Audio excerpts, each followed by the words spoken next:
What's up guys, this is Michael in HD coming back at you with another video update on the cheap Jeep. Today we're going to be removing the radiator. Clearly from, if you watched the last video, the radiator's been plugged up. It's been sitting for 12 years and it's coated in rust on the inside. We already drained the radiator and we already started removing the shroud and loosening all the bolts. So we're gonna get to that today. Also, we've removed the gas tank and all the old crummy fuel lines, the rubber fuel lines. As you can see, here's the gas tank. We ordered a new fuel pump and sending unit. This is the original one. Well, the fuel pump's been replaced, it looks like, but this is the original sending unit, it looks like. And this is the 20-gallon gas tank here. And we removed the old fuel filter too. We got a new one for that. And over here we have this is what guards the gas tank. It's like a metal shroud, and then we got the fuel straps. This has some rust, but I mean, you gotta work what you got. As far as the radiator, like I said previously, it was filled with rust, but now we drained all the fluid, so as you can see, we loosened the fan shroud. It's a series of bolts. 4 bolts, looks like. And then there's, I want to say, 3 bolts on the driver's side that you got to loosen. And then over on the passenger side, it looks like there's 3 bolts as well. And we got, obviously we might have to take this power steering reservoir off too. Anyways, we started the process, and I guess we're gonna film the rest of it for you, see how much of a struggle it is to remove this. So we're gonna start off removing the radiator hoses here using a pair of channel locks. Squeeze them together. As you can see how that loosened it. Then you want to back it out of there to a spot somewhere away from where the nipple is of the radiator. And we're going to do the exact same thing with this. Like so. Remove the hose itself. And there you have it. And if you'll notice, there is a lot of surface rust in there. So we're gonna have to reach under here to get the bottom radiator hose out. I'd bring the camera under here, but I don't have a low enough tripod.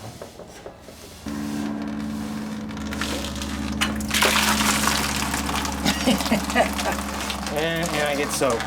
There's 2 bolts holding this power steering reservoir. It's mounted to the radiator, and the hose goes down and around into the power steering pump, which is right here. What size are they, by the way? They are 11 millimeter. Okay. Is that the same with the radiator? Yes. So all of them are 11 millimeters. So now we can actually start to remove the bolts for the radiator, which I've already loosened up. So one side of the radiator is disconnected now, so now we just have the other side, and then it should just pull right out.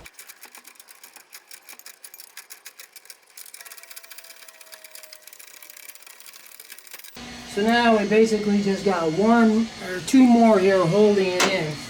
We're taking 2 of the last bolts that are holding this in. It should lift right out. Hold on. Okay.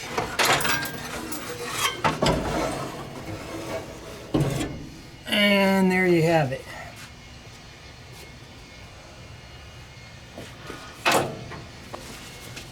While we're here, we're going to remove the fan shroud.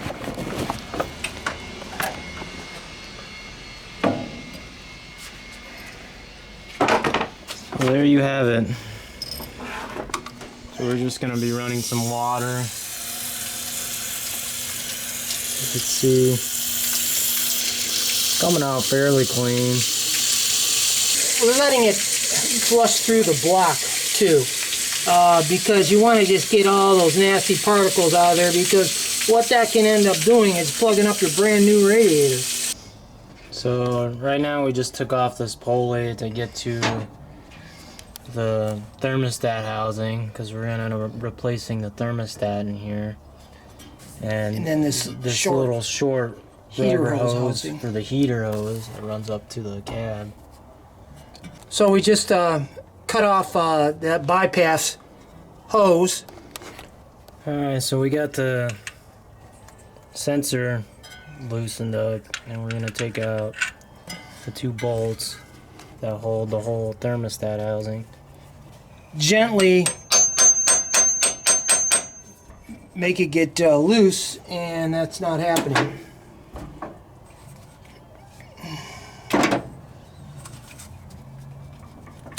There we go. So I just jiggled it a little bit and popped it off. And as you can see, whoever did this the last time, you know what? It doesn't even have a thermostat in it. The work of an idiot. It doesn't even have a thermostat in here where it's supposed to be. That's probably one of the reasons why it was overheating. But now, when we put this thing all back together again, it's going to be correct. It's just rust. Yeah, it's just, and I'm going to rinse that out with water. So for this, what we're going to do is take a brand new straight edge, one-sided razor blade and peel this off right down to the metal and make it perfectly clean. I mean, not a speck of orange on there. And then we're going to do the same thing with this surface here. That way, when we mate them back up again, there's not going to be any issues. Or after. All right, so we're ready to put the new thermostat in. It goes in a specific way. If you see this ridge right here on the opening, that's for this lip here to seat into. As you can see, it fits right into that little ridge. Then you got the gasket and the elbow. Line up the gasket, the elbow. And remember, there was a big screw and a smaller screw.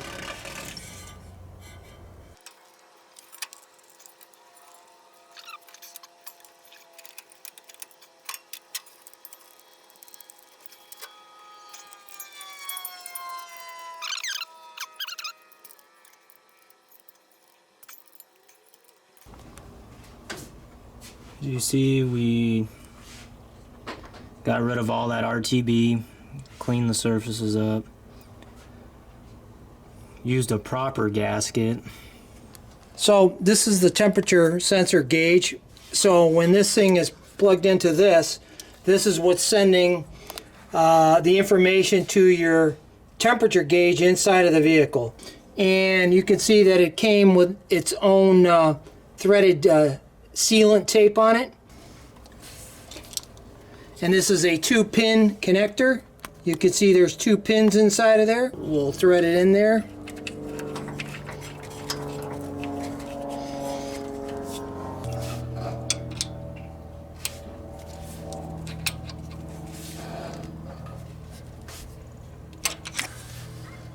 And then we'll start tightening it down. It doesn't have to be super tight. Usually these fittings, they're tapered. So in other words, it's skinnier at the bottom and gets wider at the top. So the more you tighten it, you start to feel that, wow, this thing's starting to get really tight, then you know that you're good. Plug this thing back in. And there you have it. All right, so we are putting our clamps on this bypass heater hose here. There's the one on the bottom. And then we're going to put a Corbin clamp on the top. Yeah, unfortunately we can't use the one on the bottom because there's There's nowhere to grip it. No room to use channel lock, so. So you can see that these are barbed fittings right here. We're going to poke this one down into here, all the way down. As you can see, it went. Then we're going to go back to our Corbin clamp and bring it up to right to where we got about that much black there. And that's perfect. So now I'll snug the bottom one up and we'll be good to go. Yeah. Just enough clearance to clear the belt. So you reattach your tension pulley. Yeah. See, this clamp though, it's gonna interfere with that. So we're gonna have to turn the clamp around, facing the other way. That should be good for now. These, you don't want to make them too tight.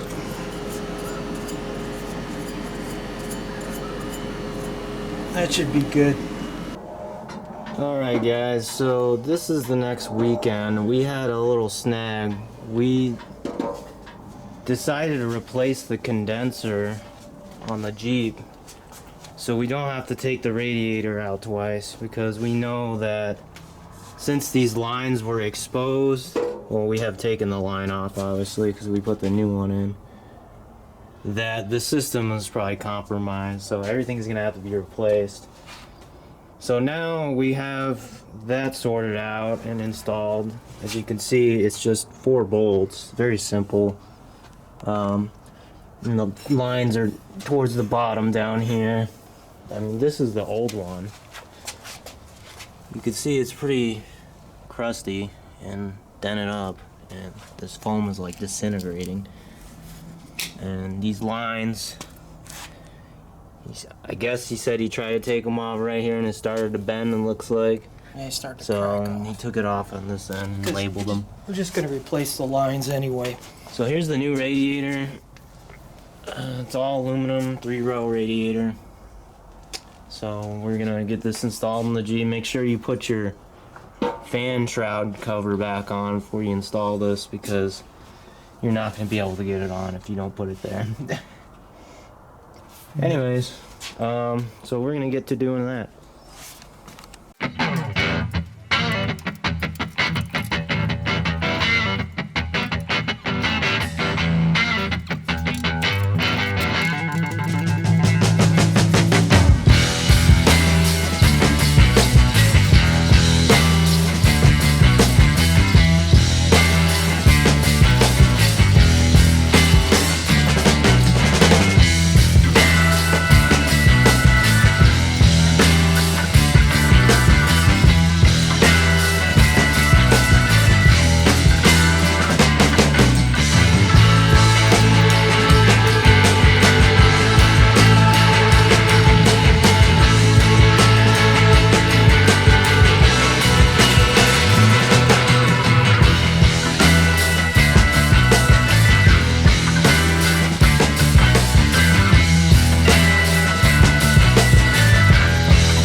So we got the radiator in,